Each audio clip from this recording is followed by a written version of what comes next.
हाँ जी दोस्तों नमस्कार। तो आज है हमारी मिंजग्राम रामलीला का 5वां दिन और आज का हमारा पहला सीन है राजा दशरथ जी का देहांत। चलिए देखते हैं थोड़ा सा सीन। शायद इसी कारण मेरी जान नहीं निकलती कि मुझको इस पाप कर्म से माफी नहीं मिलती। हे परमेश्वर तेरी दुहाई है, अब जान निकलने में भी देर क्यों निकल है। प्राणनाथ, आप कैसे शब्द मुख से निकाल रहे हो और मुझको क्यों पापों के गड्ढे में डाल रहे हो? यद्यपि मैं पतिव्रता देवियों की चरणों की धूल भी नहीं हूँ, मगर ऐसी भी गया गुजरी नमक भी नहीं हूँ। महाराज, अब रोने धोने से काम नहीं चलेगा। रामचंद्र आना का दुश्वार है, मगर इस खानदान को संभालना आपका हकदार है। गुरुजी, आपकी तसल्ली मुझे कुछ फायदा ना पहुंचा सकती। ऐ मेरे प्यारे राम, मुझे माफ कर दो। प्यारी कुशल्या, तुम धन्य हो। इतना कष्ट पाने के लिए मुझे प्रसन्न हो। विदा, अब मैं चला।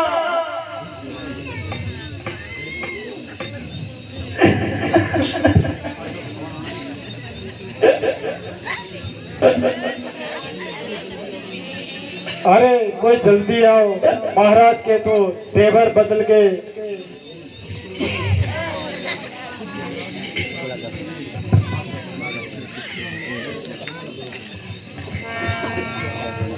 खुद महाराज इस संसार को छोड़ के चले गए।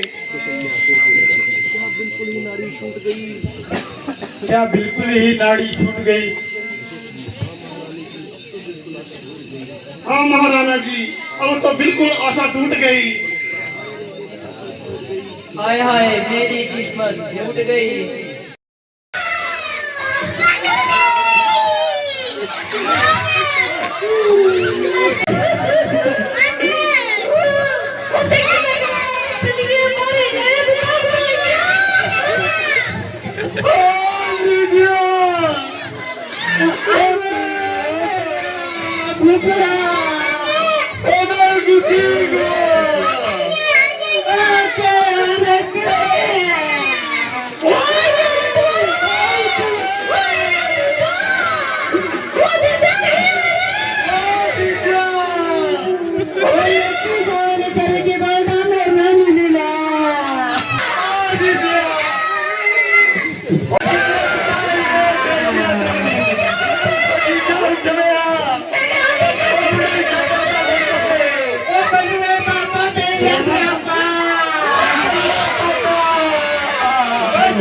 इसके बाद आपको सीधे ले चलते हैं भरत जी के पास ककेईपुर में।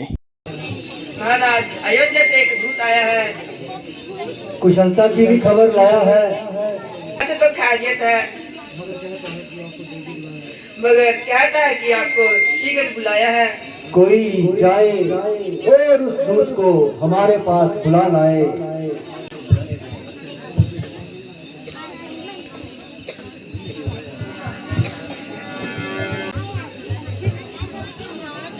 महाराज, आपकी आज्ञा के अनुसार ये सेवक उपस्थित है। अरे सब कुशल तो है। महाराज, सब कुशल मंगल है, लेकिन आपको जल्द बुलाया है। अरे जल्द तो बुलाया है, मगर कोई कारण भी बताया है? जल्द बुलाया है।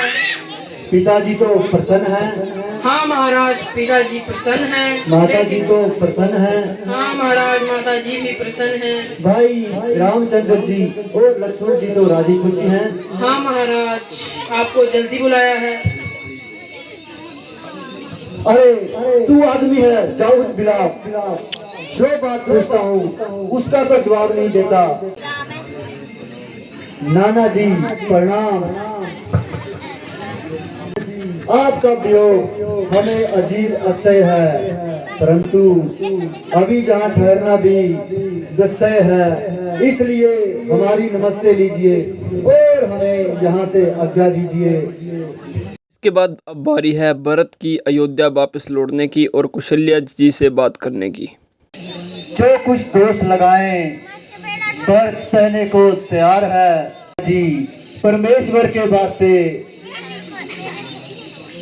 इस बेरहमी से मेरी जान ना निकालो, तो साथ दो। हाय पिताजी। हाँ, तुझे क्या हुआ मेरे लाल?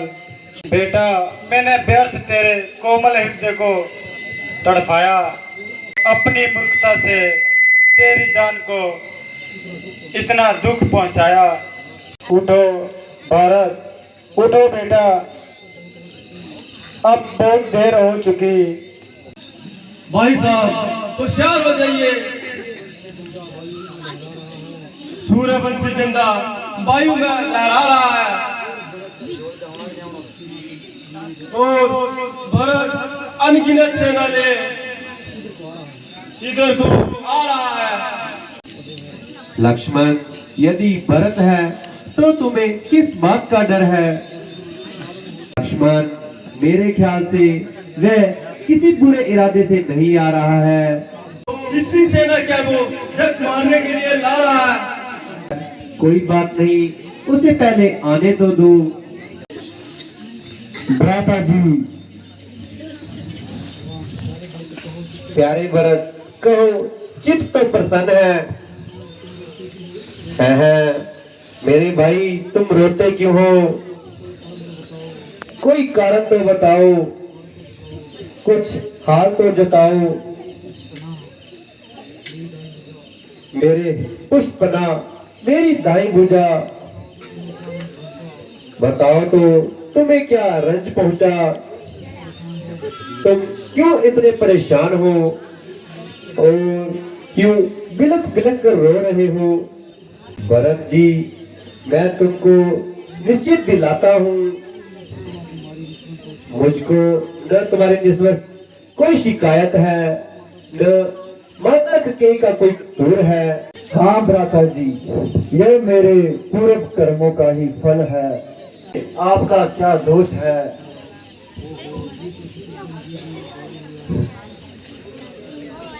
भरत, तुम यहाँ खड़े रहो, मैं माताओं के लिए जाता हूँ। माता जी नमस्ते। आप बोलती क्यों नहीं हो? कहिए, तबीयत तो अच्छी है। अच्छी है। माता जी, आप अपने दिल में किसी प्रकार का भी ख्याल न करें। ओहो, कैसी गरीब है बेचारी की, मुंह में तो जुबान तक नहीं है। भाई, ये तो तुम्हारी भूल है, बल्कि माता जी का फैसला तो मेरे अनुकूल है। माता जी, आप खुले शब्दों में फरमा दीजिए। अच्छा होता कि तुम आपस में ही फैसला कर लेते और मुझे तकलीफ ना देते, किंतु अगर मेरे मुंह से कहलाते हो तो 14 साल के लिए भरत अयोध्या में वास करे, रामचंद्र वनवास करे। अच्छा, आप इतनी कृपा कीजिए कि अपने चरणों की कड़वा मुझे दे दीजिए। इनको अपने साथ ले जाऊंगा और इन्हीं से तख्त अयोध्या सजाऊंगा। मगर इस बात का ध्यान रखना, 14 साल से ऊपर एक भी दिन हुआ तो भरत को कदापि जीवित ना पाओगे।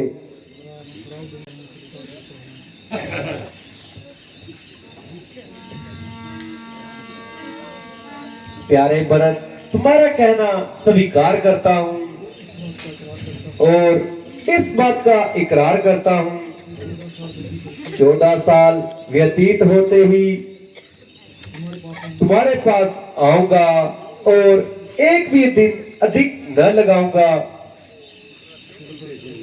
दोस्तों 5वें दिन के मुख्य सीन हमने आपको शॉर्ट में थोड़े दिखा दिए हैं। अभी थोड़ी गलती हुई होगी तो हमको माफ़ कर देना। मिलते हैं नेक्स्ट एपिसोड में।